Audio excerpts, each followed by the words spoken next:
Greetings in the Lord. Our verse today is from Psalm 137 verse 3.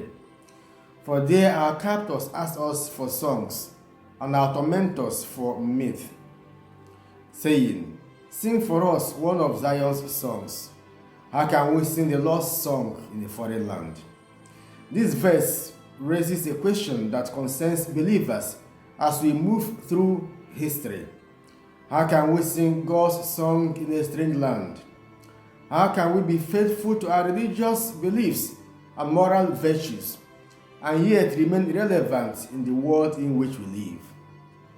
Psalm 137 is a lamentation over the destruction of Jerusalem and the fate of the Jews in Babylon.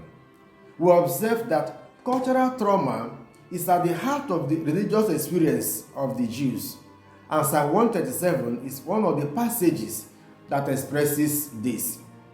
This psalm portrays the traumatic experience of the Jews in exile, their vow of fidelity to Yahweh, and their cry for justice.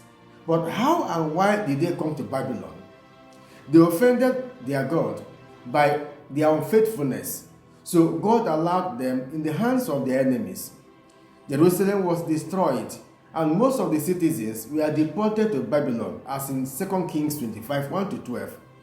The beginning of the psalm paints a sympathetic picture of the situation in which the Jews found themselves. It says, By the rivers of Babylon, there we sat down and wept when we remembered Zion.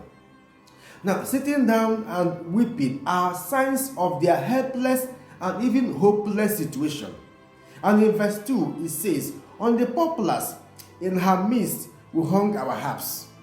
And this suggests that such a gathering was for a communal chanting or ritual mourning by a river, as in 1 Kings 8, 46-49. And that's why they carried their harps. But instead of singing, they hung up their harps. This is a reaction to the request in our verse, Sing for us one of Zion's songs.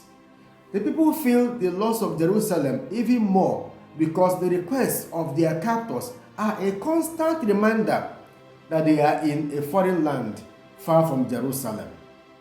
It was difficult to grant such a request, and the response did not hide their feelings.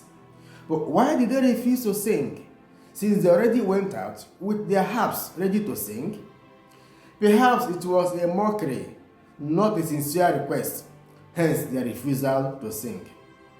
Dear friends, many people today find themselves in exile or foreign lands, physically, spiritually, or morally. How can you sing God's song in that land? Or can you sing God's song in that land where you find yourself?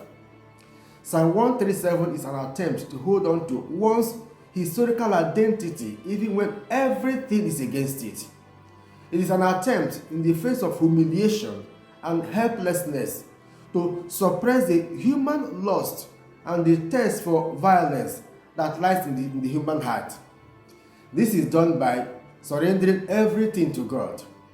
We are encouraged to maintain our identity as children of God, to surrender every situation to God, and to speak positively with confidence in God, who can deliver us. As the psalmist says in verse 5, If I forget you, O Jerusalem, let my right hand wither.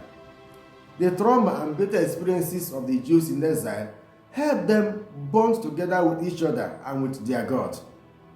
In the same way, the traumas we experience at our various levels should not destroy us, but should help us build our identities as groups or individuals, and to foster bonds with each other and with God.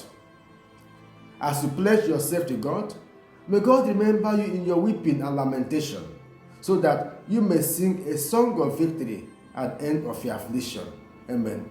God bless you. Have a nice day.